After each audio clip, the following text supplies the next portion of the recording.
sa inyo mga klinika, no? Mapagpalang araw sa atin lahat. Ngayong araw, ang gagawin naman natin ngayon dito sa shop, no? Itong Hyundai Accent na gasoline engine, no, mga klinika. So ang issue nito, magpapalit tayo ng clutch component din, katulad nung sa Adventure, no. So ngayon magbababa tayo ng transmission itong Hyundai Accent, mga klinika. So ayan, iangat muna namin to ngayon, no, mga klinika, no. Iangat namin to, tapos tatanggalin yung dalawang gulong magkabila. So baka magtanggal din kami ng ng hood, kasi gagamit kami ng pulley ron, no, para yung pagbababa ng transmission. So ayun, no, mga klinika, no. So ngayon isa-isahin ko muna yung mga tatanggalin natin dyan sa makina para maging maluwan yung trabaho natin habang hinihintay ko si buddy ko, kasi wala pa, no. So yun, mamaya mga klinika, no, papakita ko sa inyo kapag ibababa na natin yung transmission ng mga klinika. So habang naghihintay din tayo nung mga pyesa, wala pa kasi mga pyesa, no, parating pa lang, no, in order kasi. So yung mga klinika, no, mamaya papakita ko sa inyo kapag ibababa na natin yung transmission. Alright. Nga pala mga klinika, no, manual transmission tong gagawin natin, hindi tayo automatic, na mga klinika. So yun, parating na rin si buddy ko, hihintayin ko lang para magtatanggal na kami ng mga gulong, no. Alright, ito na mga klinika, no. Tanggal na namin to, no, para yung si Tanta naman sa kabila tinatanggal niya rin. So para unti-unti na namin may bababa yung transmission, no. So ngayon mga klinika, ito makikita nyo, natanggal na namin lahat, ano. Hinihintay ko na lang si buddy matapos doon para ma-pull down na namin to.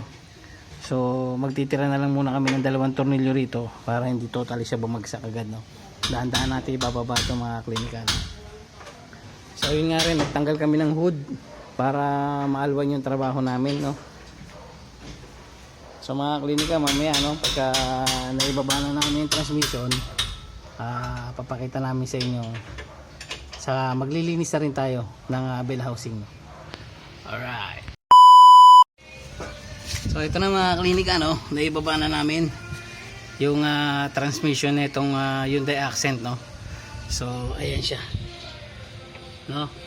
Ayun, tatanggalin na namin itong luma, no, mga klinika. Tapos itong bell housing, lilinisin namin kasi kakalasin ko rin yung release bearing nya, no, mga klinika. So ayan, ayan mga klinika, yung clutch lining nya, no. So dito, ayan. So ito mga klinika, tatanggalin natin to, papalitan natin ng bago, no. So ayan, mamaya na lang ulit, no, mga klinika, no, pagka magsasalpak na tayo ng bagong pyesa. Alright. Pala yung nya, no, yung clutch lining nya, no, mga klinika, no, wala, talagang manipis na, sobrang nipis na. Tapos kung mapapansin nyo, sunog na siya rito, kabilaan, ayan, no, sa pressure plate nya, no, mga klinika, no. So ito yung release bearing, natanggal na natin, ayan, no, halos bumakat na yung ngipin ng sa may pressure plate ng mga klinika, no. So ngayon, hintayin na lang natin yung yung pyesa, i-deliver na lang daw dito, no, mga klinika. Sa ngayon, maglilinis muna tayo ng bell housing, no.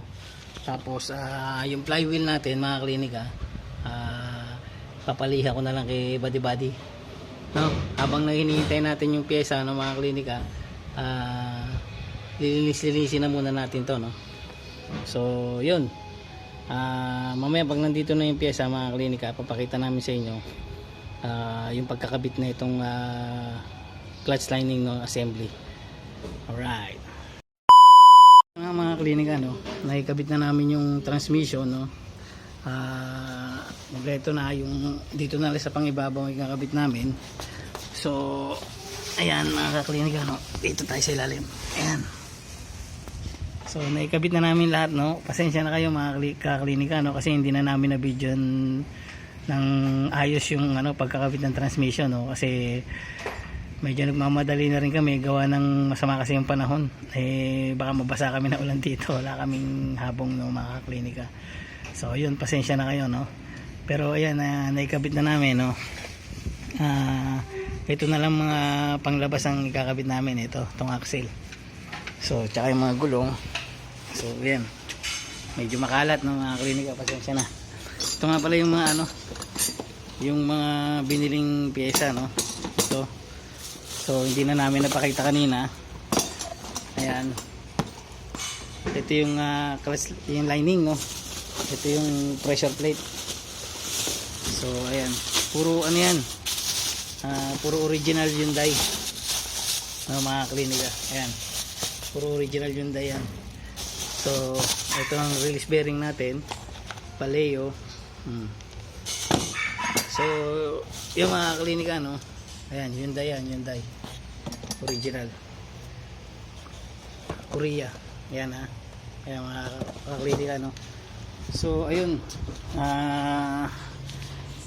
papainalize na lang namin to ng mga klinika pagka naikabit na namin lahat no, na tapos na namin, saka natin pa-start mga klinika no. Tingnan natin kung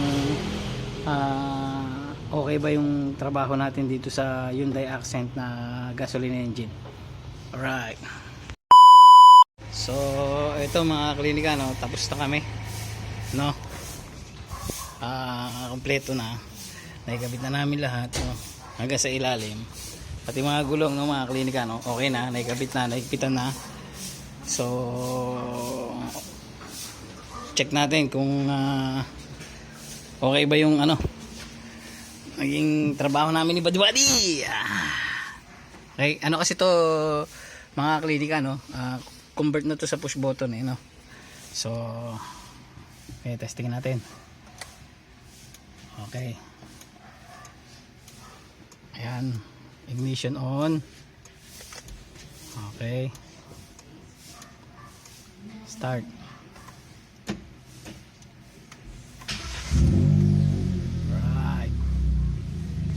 So ayun no,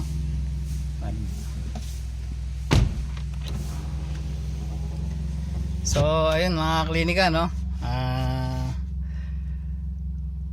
okay na tayo rito. So test drive na lang natin kung okay ba yung tinrabaho natin dito sa Hyundai Accent no, na gasoline engine.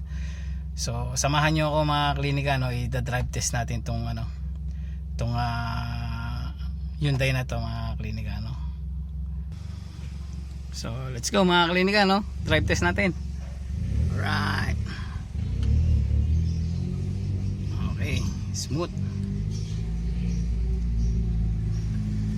So ayan siya mga klinika.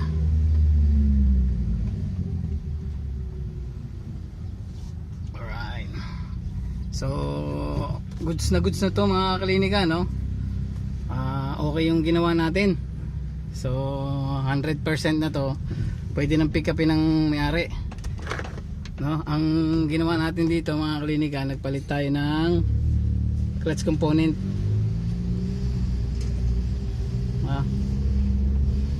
Ayun si Boss Harold. Boss! So ayun mga klinika no, maraming salamat sa sa pagsubaybay nyo no, dito sa Klinika Motorista Garage. Sana may na-share kami kahit konti sa inyo mga klinika no. Salamat sa suportang tunay na binibigay nyo sa Klinika Motorista Garage no. Muli salamat sa inyong lahat and God bless us all. Yo, pwede nang pick upin ni Ate. Shoutout sa iyo Tol jipong.